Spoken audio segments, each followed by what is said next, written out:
Hello students, welcome और welcome back to वाइश IAS. तो आज का हमारा टॉपिक है डोमिनेशन, अथॉरिटी एंड लॉ। ठीक है, तो लास्ट क्लास में हमने बात किया था रिगार्डिंग पावर। ठीक है, पावर के बाद मतलब पावर का क्या रोल है। ठीक है, कि हम पावर का मतलब क्या है कि हम जब कुछ पावर दूसरों के ऊपर एनफोर्स करते हैं, ठीक है, वो नहीं चाहते वो काम करना, बट हम उनसे वो काम करवाते हैं। लाइक फोर्सफुल भी हो सकते हैं, स्मूथ भी हो सकते हैं इन केस ऑफ वुमेन जो प्रॉपर्टी राइट क्लेम नहीं करते, ताकि हम सोसाइटी में उनको सिखाते कि आप ऐसा नहीं कर सकते, अगर आप ऐसा करेंगे तो आपको हक मांगने वाली ऐसे बोला जाएगा। ठीक है, जो हमने प्रीवियस क्लासेस में भी किया था। ठीक है, तो डोमिनेशन, अथॉरिटी एंड लॉ। तो डोमिनेशन मतलब dominant group exert cooperation in unequal relationships because of their power. यहाँ पे पावर का मतलब लेजिटिमेशन के बारे में बताया जाए, जो लेजिटिमेट है, जो जायज़ है। ठीक है, कि हाँ वो लॉ के हिसाब से ठीक है। ठीक है, तो डोमिनेंट ग्रुप्स, अगर आपको डोमिनेशन करना है, ठीक है, तो मैं भी अमीर हूँ, आप भी अमीर है, ठीक है, इक्वल लेवल में हमारा बैंक बैलेंस सब कुछ सेम है, स्टेटस वगैरह सब सेम है, तो क्या मैं आपके ऊपर डोमिनेट कर सकती हूँ? नहीं ना, क्योंकि हम इक्वल है। तो इक्वल में तो कभी डोमिनेशन का कोई केस आएगा ही नहीं।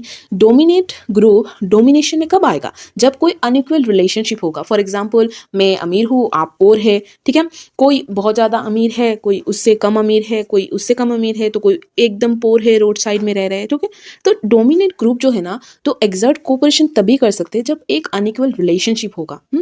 और ये डोमिनेशन क्यों कर सकते हैं? क्योंकि उनके पास पावर है, और जो पावर लेजिटिमेट भी हो सकते हैं, कि जायज़ भी हो सकते हैं, या फिर नॉट लेजिटिमेट भी हो सकते हैं। ठीक है, सोशल टर्म्स लेजिटिमेसी का क्या मतलब है? Refers to the degree of acceptance that is involve in power relations.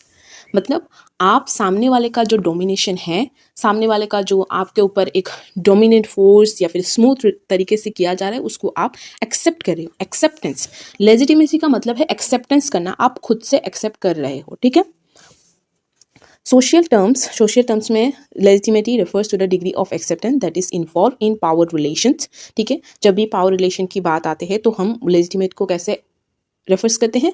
जब हम उसको डिग्री ऑफ एक्सेप्टेंस की तरह देखते हैं। ठीक है, something that is legitimate is accepted as proper. ठीक है, वो प्रॉपर है, जस्ट है एंड फिटिंग है। ठीक है, लेजिटिमेसी का मतलब इन सिंपल वर्ड्स आप मान लीजिए जायज़ से वो। ठीक है, acknowledged to be part of the social contract that is currently prevailing. Legitimacy implies conformity to exist norm of right, property and justice. Legitimate right, हमारा जो ह्यूमन राइट्स है, ठीक है, then right to life, right to property, then justice जो है हमारे code वगैरह देते हैं, तो क्या है वो लेजिटिमेट है। ठीक है, हमारा कॉन्स्टिट्यूशन क्या है? लेजिटिमेट है। ठीक है, power in itself is simple a fact, it can be either legitimate और नॉट, जो हमने बात किया पहले कि पावर लेजिटिमेट भी हो सकते हैं एंड नॉन लेजिटिमेट भी हो सकते हैं। बट यहाँ पे अथॉरिटी क्या है? Authority is defined by Max Weber as legitimate power. जब हम अथॉरिटी की बात करें तो वो पावर हमेशा ही लेजिटिमेट होगा, क्योंकि अथॉरिटी क्या होता है कि हम सामने वाले इंसान को, सामने वाले इंस्टीट्यूशन को, सामने वाले ग्रुप को ये पावर देते हैं कि आओ हम पे रूल करो, हम पे पावर एक्सर्ट करो। ठीक है, तो हम उनको अथॉरिटी देते हैं। ठीक है, authority is defined by Max Weber as legitimate power. यहाँ पे मैक्स वेबर जी ने अथॉरिटी क्या बोला है? उनको लेजिटिमेट पावर बोला है। So that is power consider to be justified और प्रॉपर। ठीक है, यहाँ पे हम थोड़ा सा वो कर लेते हैं।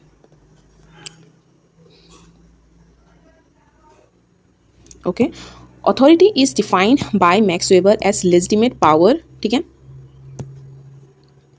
कहाँ पे थे हम? हाँ, यहाँ पे। That is power consider to be justified और proper. For example, a police officer, a जज और a school teacher all exercise different kinds of authority as part of their job.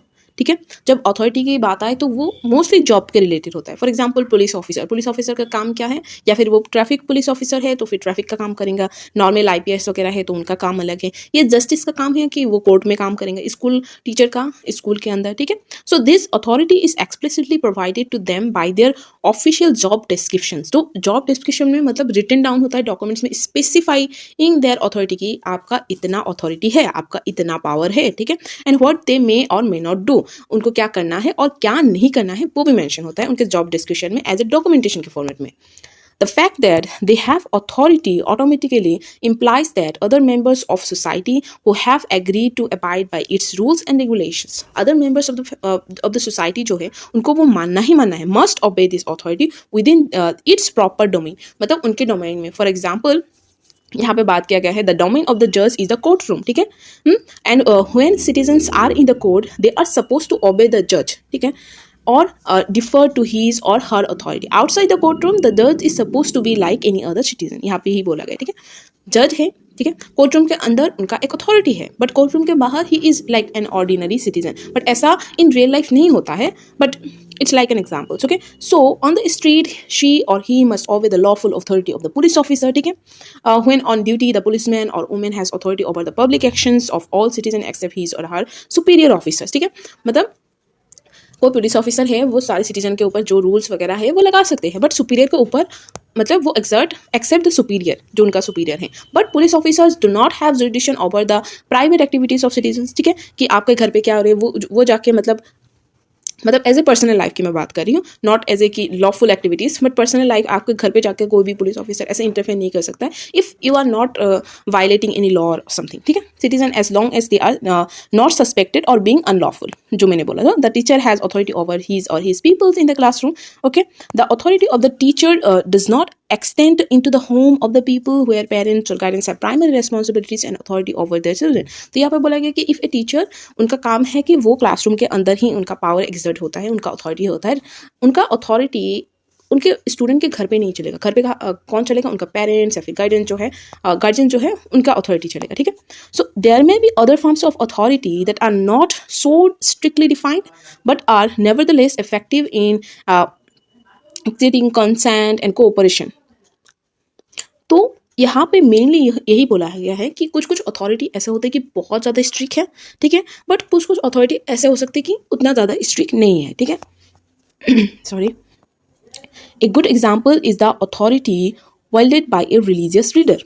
यहाँ पे अगर हम authority as a religious leader की बात करें, ठीक है, तो आप बहुत जगह पे देखते हैं कि रिलीजियस लीडर ना आपके फैमिली में इंटरफेयर भी करते हैं, ठीक है, कि फैमिली के लोग इस तरीके का क्या करना है क्या नहीं करना है, ठीक है. एज ए समाज में भी वो लोग ऐसे प्रिविलेंट होते हैं, but they don't have the legitimate authority in the rule कि आप एक्सेप्ट करना ही है आपको.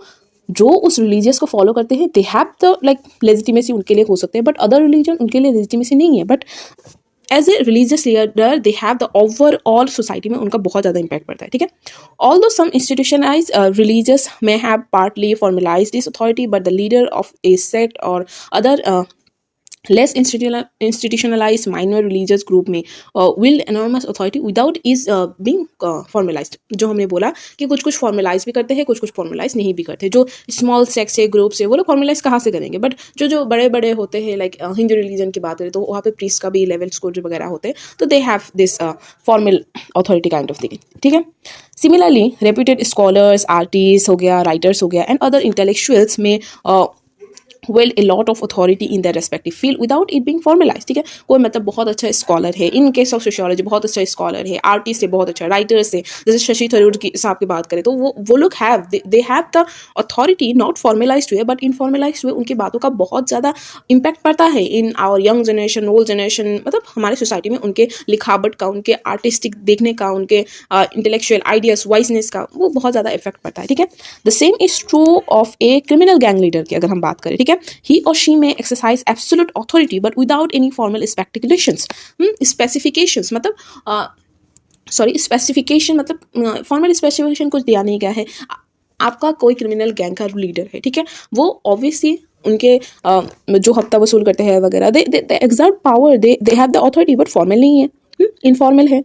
And even this is a crime.